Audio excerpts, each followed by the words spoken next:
Capítulo 2. Ayla. Como foi seu dia? Perguntei ao Léo enquanto mordia um hambúrguer de grão de bico.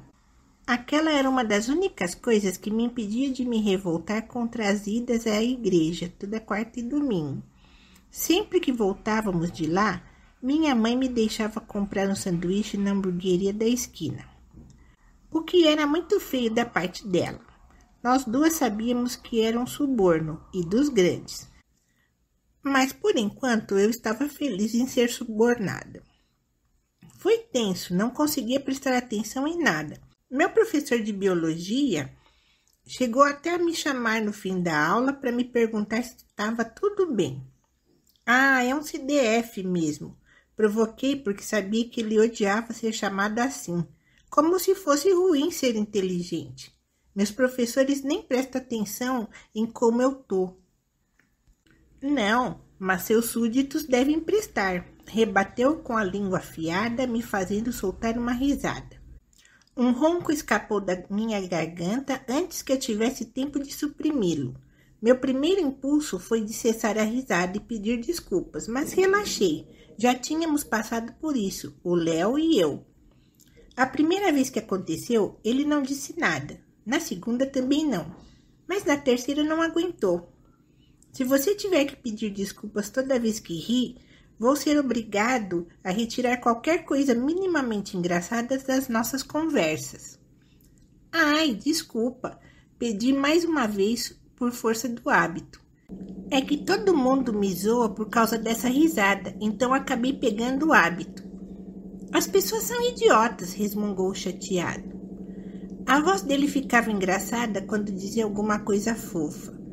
O Léo costumava falar meio pausadamente e tinha um tom suave, mas quando estava com vergonha, sua voz afinava um pouco e ele acelerava o discurso. A sua risada é uma graça, dá vontade de rir junto, ele continuou num tom meio agudo. Era por esse tipo de coisa que eu tinha me apaixonado por ele. O que era insano, considerando que nunca tínhamos nos encontrado pessoalmente. Léo e eu nos conhecemos há alguns meses quando decidi começar a jogar feéricos. Eu estava arrasada naquele dia, com raiva dos meus pais e precisava de alguma coisa, qualquer coisa, para me distrair, para evitar que eu descontasse tudo na comida, algo que até então eu fazia mais do que gostaria de admitir. Na época, já tinha instalado feéricos no computador, mas estava cansada de tentar jogar porque toda vez tinha muita dificuldade de me juntar a qualquer grupo para cumprir missões. Quando os caras não estavam me ignorando por ser mulher, estavam dando em cima de mim por eu ser mulher e gamer. Era nojento e frustrante. Aí o Léo apareceu. Léo, daqui a pouco você vai ter um problema sério de saúde por deixar o jogo te afetar tanto. Reclamei preocupada depois de enfiar o último pedaço de hambúrguer na boca. Isso sem contar o tempo que você passa sentado na frente desse computador. O Léo era provavelmente a pessoa mais viciada que eu já tinha conhecido. Não sei se isso devia me dizer alguma coisa sobre sua personalidade. Mas, enquanto ele estivesse ali e continuasse conversando comigo, eu não iria me incomodar. A não ser que afetasse sua saúde, claro. O meu maior medo era que o Léo superasse o jogo e começasse a se distanciar para viver a vida offline. Poucas pessoas conseguiam me deixar tão à vontade quanto ele. Talvez o motivo fosse justamente a nossa relação virtual. O Léo gostou de mim antes de conhecer minha aparência e vice-versa. No mundo onde a aparência parecia ser a primeira coisa que todo mundo reparava, conviver com ele era revigorante. E você está julgando mal a minha rotina de exercícios. Quer dizer, eu malho muito dos braços, poxa. Arfei, dividida entre o susto e o riso com aquela declaração. Léo não costumava falar muita sacanagem, então era óbvio que não tinha dito aquilo no mau sentido, o que deixava tudo ainda mais engraçado. Não, Ele começou a tentar se justificar, mas não o deixei falar. Ai, que nojo! Não preciso ficar sabendo desses detalhes sórdidos da sua vida pessoal. Adorava ouvi-lo com vergonha. Para falar a verdade, eu provavelmente era a tarada da relação, porque falava muito mais besteira do que ele. Espero que não fique malhando o braço com a minha foto aberta aí. Não, eu quis dizer com o mouse, o teclado e a comida. Apressou-se em dizer, a voz cada vez mais aguda, a respiração quase ofegante. Sei. Falei séria, soltando uma baforada pelo nariz. Mas não aguentei e deixei escapar uma risada. É verdade, tá? Ele parecia mais calmo agora ao perceber que eu estava brincando. Eu estava. De repente, um barulho alto irrompeu pelo fone e alguém gritou: Raíssa! Antes de o áudio ficar mudo, suspirei. Raíssa era a irmã do Léo e de vez em quando podia ouvir a mãe deles brigando com ela. Acho que ele sentia vergonha dos sermões, porque sempre desligava a ligação nesses momentos. Girei a cadeira enquanto esperava seu retorno e olhei ao redor do quarto. Havia uma pilha desalinhada de livros ao lado da cama, que ficava colada numa parede num tom de rosa-choque horrível. Meu armário, do outro lado, tinha cara de armário de vó. Na parede entre as duas, uma janela pequena arejava o quarto e tinha vista para um parque mal cuidado. A minha escrivaninha, que ficava no extremo oposto do cômodo estreito e comprido, era branca, básica e tinha sido decorada com objetos que eu mesma comprei em brechós, com o que juntei do dinheiro que recebia dos meus pais para lanches e saídas. A parede atrás dela estava lotada de pequenos pôsteres de filmes da década de 90 que eu amava, de As Patricinhas de Beverly Hills até o Rei Leão. Era a única parte do quarto de que eu gostava. Também pudera, foi a única que minha mãe me deixou decorar depois de muito espernear. Era engraçado às vezes quando eu parava para pensar em como eu era submissa à minha mãe, apesar de ser independente até demais em todo o restante. Mas, bem, ela era minha mãe e eu não podia simplesmente ficar batendo de frente. Não se eu não quisesse ficar de castigo, sem hambúrguer de grão de bico e com horário dobrado na igreja. Dona Inês sabia bem como me manter na linha. Mas não era apenas isso. Depois de tudo que tinha acontecido no ano anterior, eu não podia ser mais um peso nas costas da minha mãe. Mesmo quando eu queria muito dar uma resposta atravessada a ela, me segurava, respirava fundo e deixava para lá. Talvez por isso, sair da linha fosse um dos meus passatempos favoritos quando estava longe de casa. Mas agora eu tinha o Léo e Feéricos. Muitas pessoas não entendiam como um jogo podia afetar positivamente a vida de alguém. Sei que minha mãe não entendia. Ela estava sempre reclamando que eu vivia enfurnada naquele computador, que não aproveitava minha vida, mas não era capaz de compreender que o jogo era meu refúgio, meu porto seguro. O Léo estava diretamente ligado a isso, mas não só porque eu gostava dele, e sim porque ele me fez ver o jogo com outros olhos. Graças à sua ajuda, consegui superar a dificuldade de jogar por ser mulher. Não que magicamente os babacas tivessem parado de me importunar. Mas agora eu já estava dentro. Agora eu tinha parceiros de jogo com quem podia conversar e pedir ajuda sem me preocupar em ser assediada ou ignorada. Considerando toda a confusão em minha vida, os problemas financeiros e o relacionamento complicado dos meus pais, além do turbilhão de sentimentos dentro de mim, entrar num jogo em que eu podia ser quem eu quisesse, num mundo de fantasia, sem nenhuma dessas questões para me atormentar, era um enorme alívio. Jogar me fazia tirar o peso do mundo das costas e me despia das minhas mentiras. Por mais contraditório que parecesse, ali, naquele computador, não havia máscaras. Era apenas eu mesma. 23 de abril, 16h34. Ayla Storm. Cara, eu acho que não tive oportunidade de falar isso antes. Mas obrigada por não ser mais um desses idiotas que me ignoram no jogo porque sou mulher. Ou um desses tarados que ficam dando em cima de qualquer garota gamer. 16h35. SMB Douder. Eita, os caras fazem isso? Que idiotas, não faço mais do que minha obrigação. Esse tipo de cara não tinha nem que estar aqui. 16h36. Ayla Storm. Hahaha, esses idiotas estão em todos os lugares.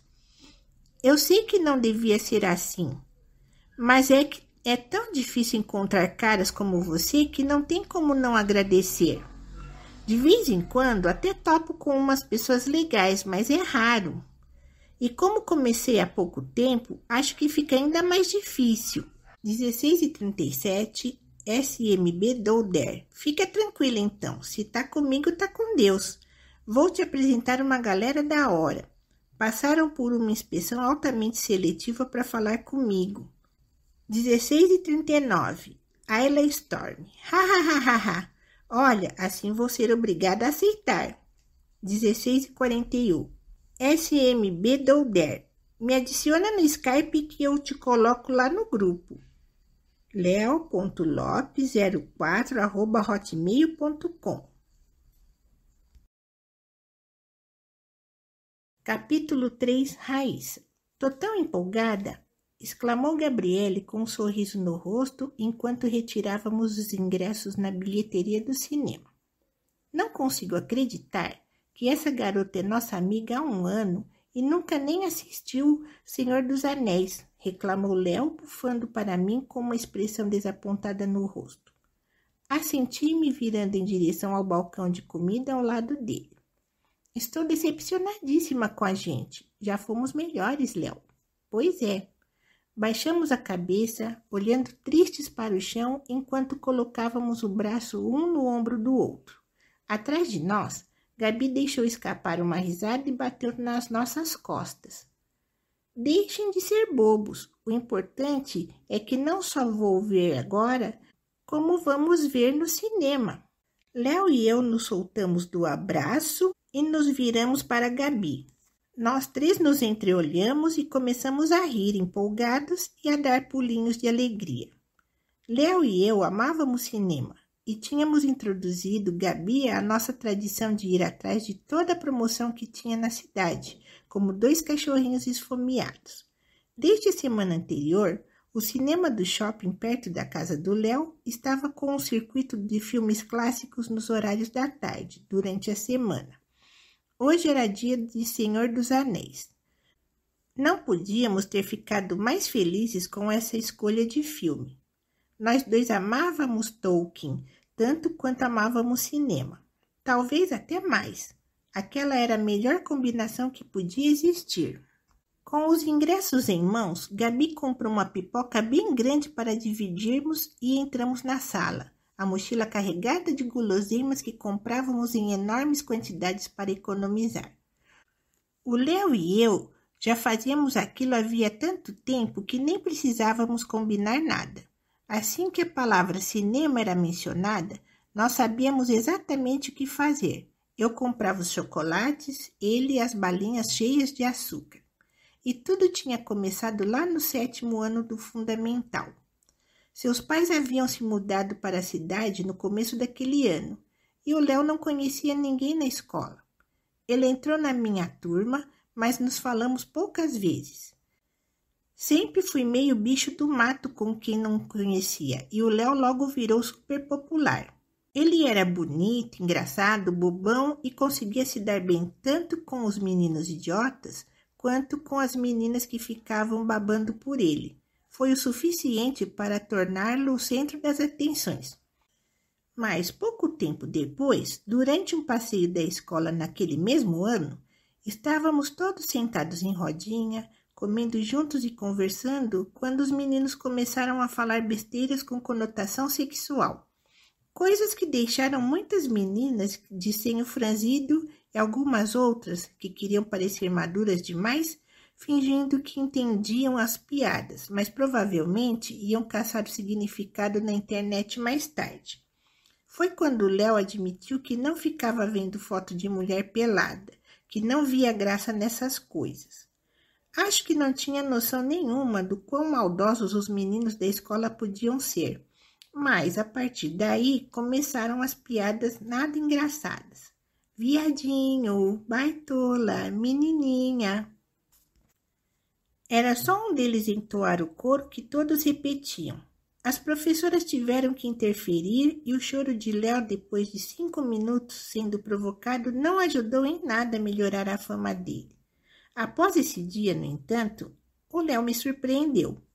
Em vez de ficar acuado e se deixar abater, ele começou a responder todas as provocações, com uma força surpreendente, mas nem isso foi capaz de parar os imbecis. Pelo contrário, só deu mais gás a eles. Por ter virado motivo de chacota, Léo foi sendo deixado de lado em tudo, e era sempre o último a ser escolhido nos grupos da turma, assim como eu. A lógica era que acabávamos nos juntando eventualmente.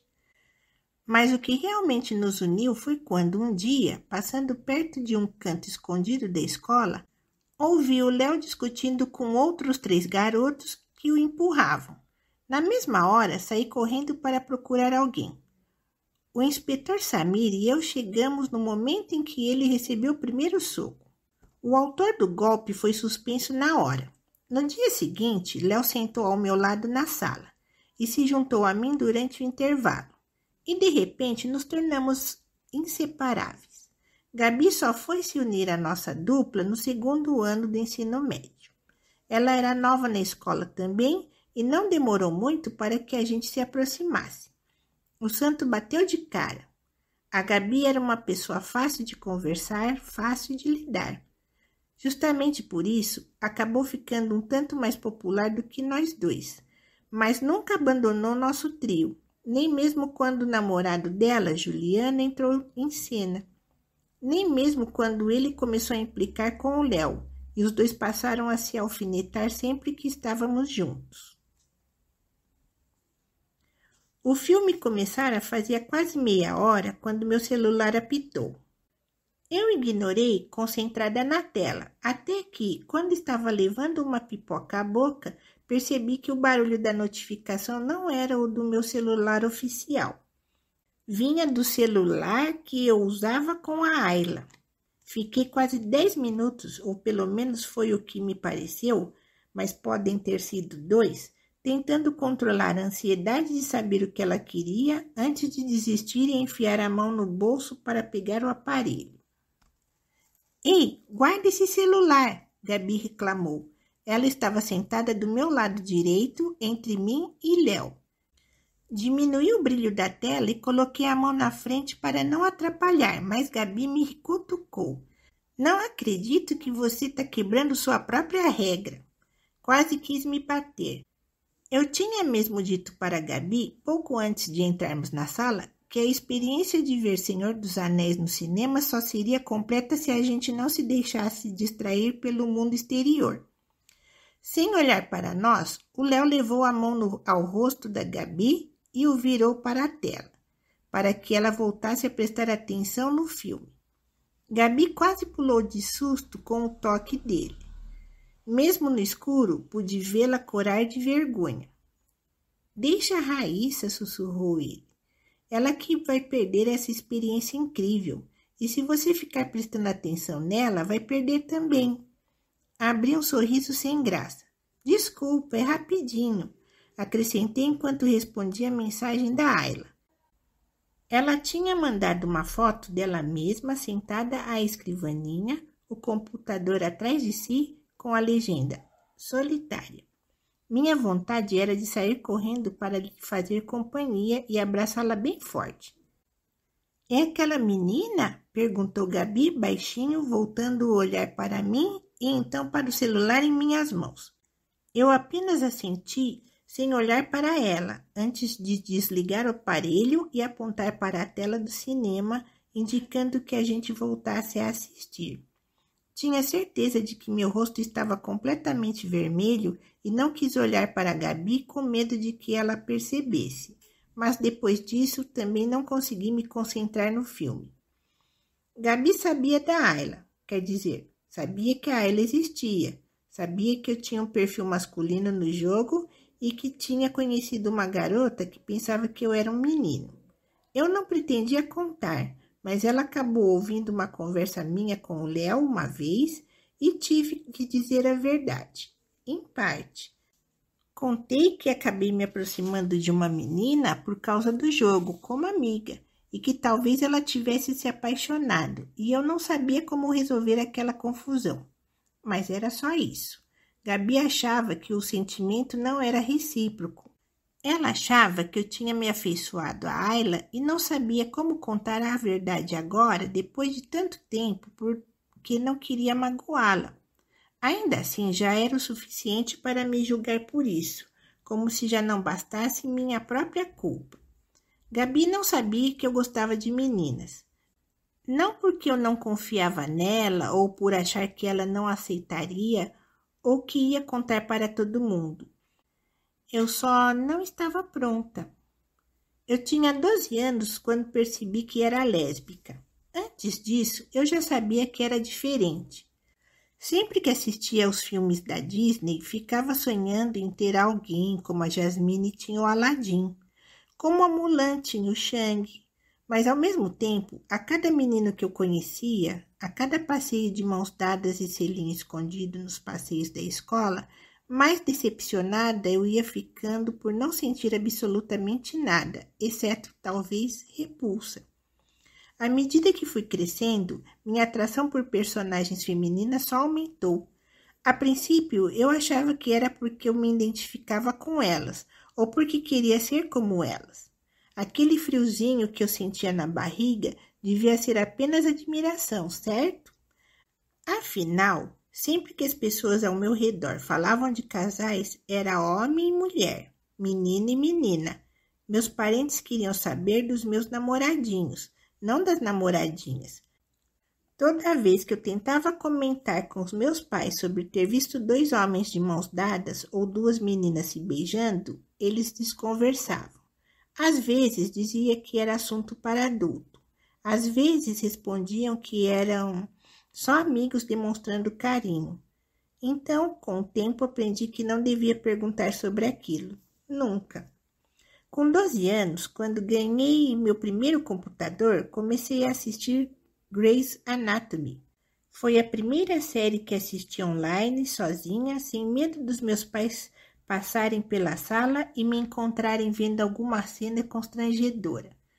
Foi aí que apareceu a Kylie Torres. A Kylie foi a primeira personagem queer que eu vi nas telas, e acompanhar a história de uma mulher que se apaixona por outra foi fundamental para começar a entender minha própria sexualidade. A pior parte de assumir para mim mesma que eu era lésbica foi não ter com quem conversar. Por isso a amizade com o Léo foi tão importante naquele momento. Apesar de a gente ter se aproximado de uma maneira tão rápida, ainda levou 1 ano para eu assumir para ele. Mesmo que Léo contasse para mim todos os detalhes íntimos da sua vida, eu não conseguia me sentir tão confortável para compartilhar todo o turbilhão que estava acontecendo dentro de mim. Mas só tê-lo ali, do meu lado, me ajudou a seguir em frente muitas vezes, quando tudo o que eu queria era chorar. Levou meses para que eu conseguisse dizer em voz alta que era lésbica. E mais anos para que o Léo conseguisse me fazer acreditar que isso era normal, que gostar de meninas não era errado. Mas eu ainda não tinha conseguido superar a maior dificuldade, me assumir para todo mundo, principalmente para os meus pais. Não sei se um dia eu estaria pronta. Antes da Ayla, eu nunca tinha cogitado fazer isso. No fundo, talvez, eu até pensasse. E se eu acabar ficando com alguma menina e perceber que também não gosto? Que tudo não passou de um engano? Que era só admiração mesmo? Mas o que eu sentia pela Ayla não era um engano. Era forte demais. Ainda mais considerando que nunca tínhamos nos encontrado. E mesmo que nunca tivéssemos a oportunidade de nos conhecer pessoalmente, isso não invalidaria o que eu sentia. 25 de abril, 19:03. SMB Douder. Será que posso te pedir um favor? 19:04 Ayla Storm. Depois de toda a ajuda que você tem me dado? Mas é óbvio, peço o que quiser. 19:05 SMB Douder. 100 mil reais. Ayla Storm. É pra já. Assim que eu ficar rica, hahaha. 19:06 SMB Douder. Tudo bem. Foi burrice minha não ter especificado para quando eu precisava. Pois é, o erro foi seu. Não tenho culpa. 19:07 SMB Douder. Emoji tristinho. Será que posso então pedir uma ajuda no jogo, pelo menos? Às ordens.